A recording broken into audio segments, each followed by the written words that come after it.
મારું નામ અમરીશભાઈ છે। અત્યારે એકત્રિત થયા છીએ। આ વિગત એવી છે કે અમે બધા દ્વારકેશ પાર્ક સોસાયટીમાં રહીએ છીએ। દ્વારકેશ પાર્ક સોસાયટીની બાજુમાં જ જે કોર્પોરેશનનો પ્લોટ આવેલો છે એ જે પહેલાં જે તે સમયે બરાબર ટીપીમાં એ આરક્ષિત હતો અને આરોગ્ય કેન્દ્ર માટે આરક્ષિત હતો અને હવે આરોગ્ય કેન્દ્રની બદલે અત્યારે રેન બસેરા બનવા જઈ રહ્યું છે।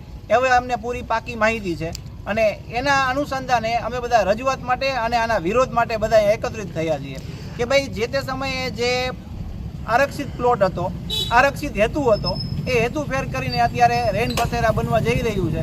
તો ભવિષ્યમાં બધાને ખબર જ છે કે રેન બસેરા શું છે, બરોબર, એનાથી શું દૂષણો છે એ આજુબાજુની સોસાયટીમાં ફેલાઈ શકે છે, અમારી સોસાયટીમાં ફેલાઈ શકે છે। અમે આના માટે આવેદનપત્રો છે એ ઓલરેડી કોર્પોરેટરશ્રીઓ, અમારા વોર્ડના કોર્પોરેટરશ્રીઓને આપેલા છે, માનનીય ધારાસભ્ય શ્રી દર્શિતાબેન શાહને આપેલા છે, જે તે ટીપી શાખા છે એ ટીપી શાખામાં આપેલા છે અને જનરલ જે બ્રાન્ચ છે આરએમસીની, બરોબર, એ આરએમસી બ્રાન્ચમાં પણ આપેલા છે અને એ લોકો છે એ હજી વિચારણા હેઠળ છે। તો આ મુદ્દો છે વિચારણા હેઠળ હોય તો એ મુદ્દાને હવે આગળ છે એ અમે સ્થગિત કરવા માગીએ છીએ અને આના માટે રજૂઆત માટે આના વિરોધ માટે અહીંયા બધા ભેગા થયા છે। સમયમાં આવા સાંભળવામાં નહીં આવે તો અમારા તમામ સોસાયટીના રહેવાસીઓ એને આવેદન આપેલા છે। અમારી આજુબાજુની ઘણી બધી બાજુની સોસાયટીઓ છે એને પણ જે તે સમયે આરોગ્ય ભવન માટે અને આરોગ્ય કેન્દ્ર માટેની મંજૂરી માટે પગલાં અમે આનાથી પણ વધારે ઉગ્ર અને જલદ આંદોલન કરવાની તૈયારી અમે લોકો દાખવીએ છીએ। આમાં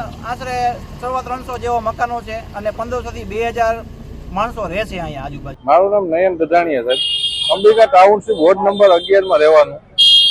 અમે અમારી સમસ્યા એ હતી સાહેબ કે ત્યાં અમારે એક આવાસ યોજના જેવું કંઈક બનતું હતું, એના માટે બધી પબ્લિકના સવારથી ફોન આવતા હતા કે અહીંયા આપણે આવું થાય તો એ ન થાય, તા માટે સારું। તો અમે અહીંયા જમીનભાઈ ઠક્કર પાસે આવ્યા હતા, પણ એમાં એકચ્યુઅલી એવું છે સાહેબ કે એમાં કઈ ખબર નથી પડતી કે અમે ત્યાં સાહેબ એક મુહૂર્તમાં હતા, ખાસ મુહૂર્તમાં એ લોકો આવ્યા હતા તો એ અમારી પાસે 2000 જણા અમે ત્યાં ભેગા થયા હતા તો એ અમારી પાસે ન આવી શક્યા, એટલે અમારે અહીંયા આવવું પડ્યું સાહેબ।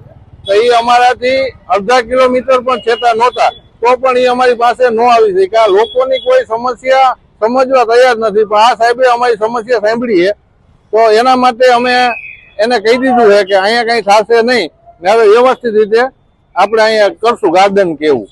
અહીંયા બસેરા યોજના કરીને કઈક હતું સાહેબ, એના માટે જ હતું। હવે એવું કઈ નહીં થાય એવું અમને આ સાહેબે એવું કીધું છે કે હવે હું રોકાવી, જમીનભાઈ ઠક્કરે એવો જવાબ આપ્યો।